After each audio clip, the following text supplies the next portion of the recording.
સુપ્રભાતમ વિદ્યાર્થી મિત્રો, અગાઉ આપણે પાઠ નંબર 8 એના એક વિભાગનો આપણે એટલે કે એક અગાઉ વિડીયો જોયેલો છે. ત્યાર પછી આપણે આગળ અભ્યાસ કરવાનો છે.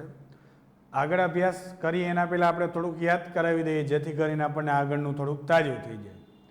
અગાઉ આપણે જોયું હતું કે સંન્યાસી વચ્ચે અને ગાંધીજી વચ્ચે એવા પ્રકારની વાતચીત થઈ કે સંન્યાસી જે છે એ ગાંધીજી સામે પોતાનો ગુસ્સો પ્રગટ ન કરી શક્યા, પણ ફરીથી પાછું ગાંધીજીને જ્યારે મળવાનું થયું ત્યારે સંન્યાસી અવશ્ય એવી વાત કરી કે હું ભગવા વસ્ત્રનો કેમ ત્યાગ કરું, હું તો સંન્યાસી માણસ છું. અને હંમેશા સંન્યાસીઓ ભગવા વસ્ત્ર પહેરતા હોય છે. ટૂંકમાં અહીંયા સુધીની આપણે સમજ તમને અગાઉ આપેલી હતી. ત્યાર પછી આપણે આગળ આજે અભ્યાસ કરીએ તો જુઓ, છેલ્લે આપણે અહીંયા સુધી કર્યું હતું કે કેવલમ, અહીંયા સુધી અનુવાદ કરાવેલું છે, કેવલમ કાષાય વસ્ત્રણમ ત્યાગમ કર્તુમ વદામી, માત્ર ભગવા વસ્ત્રનો ત્યાગ કરવાનું કહું છું.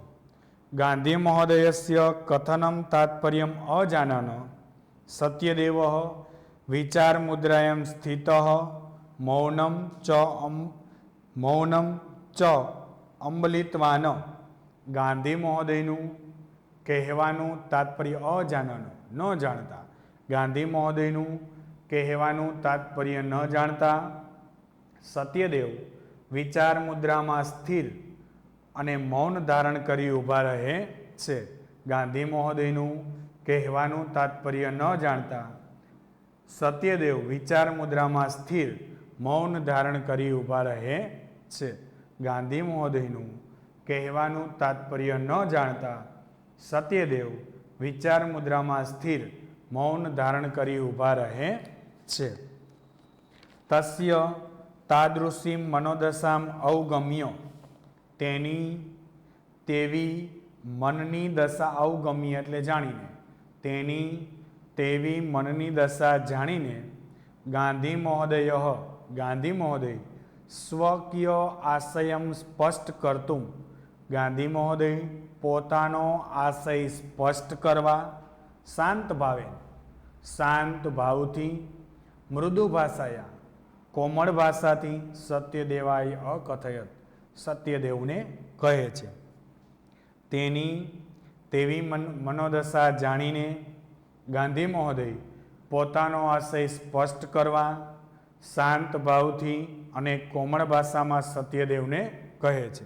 હવે ગાંધીજીને એવું લાગ્યું કે ખરેખર સત્યદેવ જે છે એ મારી વાત સમજ્યા નથી. એટલે સત્યદેવની એવી સ્થિતિ એને જોઈ, સંન્યાસીની એવી સ્થિતિ જોઈ એટલે ગાંધીજીને એમ થયું લાવ હું મારી વાત સ્પષ્ટ કરી દઉં. પછી એને શબ્દ વાપર્યો શાંત ભાવથી અને કોમળ ભાષાથી. કેમ કે ડાયરેક્ટ આપણે એમ કહે એ તને ડોબા જેવા કાંઈ આવડતું નથી, ધોઈડા આવો હો, આપણે કે બેટા નથી આવડતું અહીંયા સુધી. બંને વાણીમાં ફેર છે. એટલે એમ કીધું કોમળ ભાષાથી અને શાંત સ્વભાવથી. એટલે ગાંધી મહોદય એને પ્રેમથી સમજાવવાની વાત કરી. તેવી મનોદશા જાણીને ગાંધી મહોદય પોતાનો આશય સ્પષ્ટ કરવા શાંત ભાવથી અને કોમળ ભાષામાં સત્યદેવને કહ્યું, શૃણોતુ ભવાન સાવધાનેન મનસા. ભવાન એટલે આપ, સાવધાનેન એટલે સાવધાન, મનસા એટલે મનથી, અને શૃણોતુ એટલે સાંભળો. આપ સાવધાન મનથી સાંભળો. વયમ અન્યેષામ સેવામ કર્તુમ પ્રવૃત્તા સ્મ. આપણે બીજાની સેવા કરવા પ્રવૃત્ત છીએ. આપણે બીજાની સેવા કરવા પ્રવૃત્ત છીએ. એતદ અસ્માકમ ધ્યેયમ અસ્તિ. આ આપણું ધ્યેય છે. આપ સાવધાન મનથી સાંભળો. આપણે બીજાની સેવા કરવા પ્રવૃત્ત છીએ. આ આપણું ધ્યેય છે. ભવાન જાનત્યેવ યદ અસ્માકમ દેશે જનાઃ કાષાય વસ્ત્રધારિણ સંન્યાસીન સેવામ કર્તુમ સદૈવ સમુત્સુકા ભવંતી. આપ જાણો જ છો કે આપણા દેશના લોકો ભગવા વસ્ત્ર ધારણ કરનાર સંન્યાસીની સેવા કરવા હંમેશા ઉત્સુક હોય છે. આપ જાણો જ છો કે આપણા દેશના લોકો હંમેશા આપ જાણો જ છો કે આપણા દેશના લોકો ભગવા વસ્ત્ર ધારણ કરનાર સંન્યાસીની સેવા કરવા હંમેશા ઉત્સુક હોય છે. યદા ભવાન સેવા કાર્યએ પ્રવૃત્ત ભવિષ્યતિ, જ્યારે આપ સેવા કાર્યમાં પ્રવૃત્ત થશો, જ્યારે આપ સેવા કાર્યમાં પ્રવૃત્ત થશો, તદા ત્યારે કાષાય વસ્ત્ર ધારિણમ, ભગવા વસ્ત્ર ધારણ કરનાર ભવંતમ દ્રષ્ટવા, આપને જોઈને, જ્યારે આપ સેવા કાર્યમાં પ્રવૃત્ત થશો, ત્યારે ભગવા વસ્ત્ર ધારણ કરનાર આપને જોઈને એકત એટલે એકતો તે એટલે તે, ભવત એટલે આપના, એકતો તે આપના સેવા કાર્યમ ન અંગીકરિષ્યંતિ, સેવા કાર્યનો સ્વીકાર કરશે નહીં.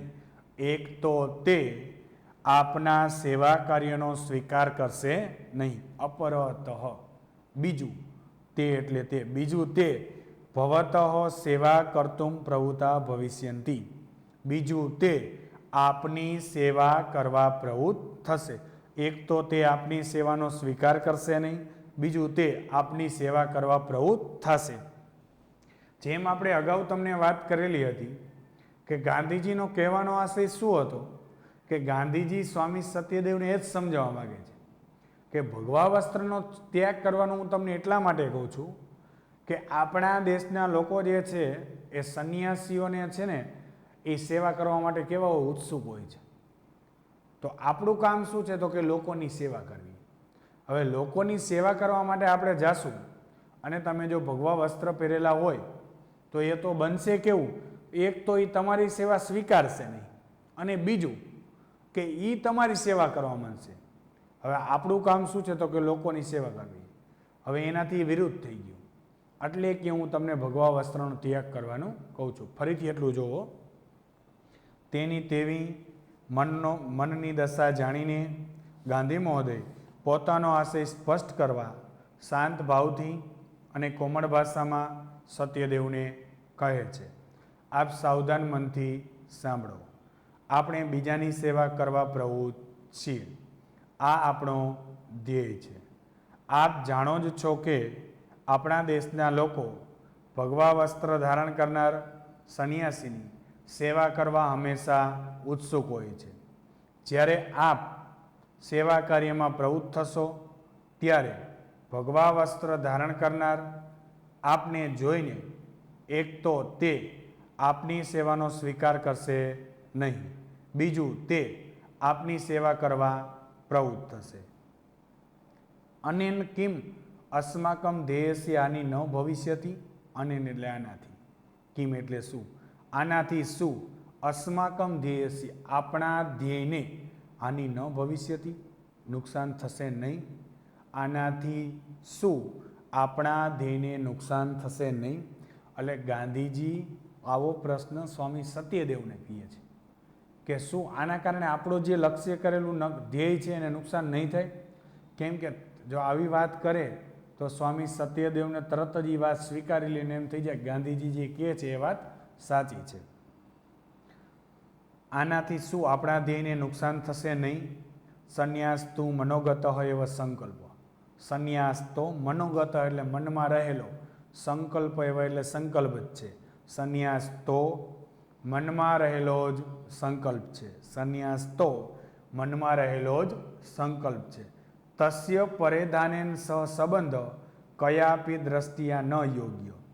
તેને વસ્ત્ર સાથે સંબંધ કોઈ પણ દ્રષ્ટિએ યોગ્ય નથી.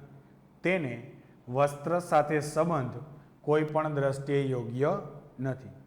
અહમ નિશ્ચિતમ મન્યે. અહમ એટલે હું. નિશ્ચિતમ મન્યે એટલે નિશ્ચિત માનું છું. હું નિશ્ચિત માનું છું યત કે હું નિશ્ચિત માનું છું કે કાષાય વસ્ત્રણામ ત્યાગેન સંન્યાસ્ય ત્યાગનેવ ભવિષ્યતિ.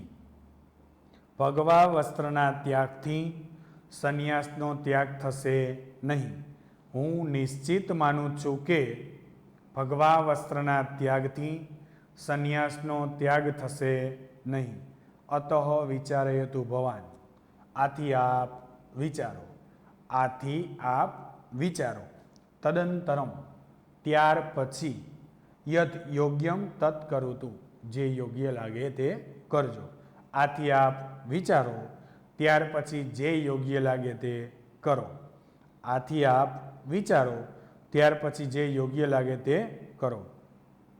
છેલ્લી 3 લીટી ફરીથી જુઓ. આનાથી શું આપણા દેહને નુકસાન થશે નહીં? સંન્યાસ તો મનમાં રહેલો જ સંકલ્પ છે. તેનો વસ્ત્ર સાથે સંબંધ કોઈ પણ દ્રષ્ટિએ યોગ્ય નથી. હું નિશ્ચિત માનું છું કે ભગવા વસ્ત્રના ત્યાગથી સંન્યાસનો ત્યાગ થશે નહીં. આથી આપ વિચારો. ત્યાર પછી જે યોગ્ય લાગે તે કરો. ફરીથી પેરેગ્રાફ જુઓ. તેની તેવી મનોદશા જાણીને ગાંધી મહોદય પોતાનો આશય સ્પષ્ટ કરવા શાંત ભાવથી અને કોમળ ભાષામાં સત્યદેવને કહે છે, આપ સાવધાન મનથી સાંભળો.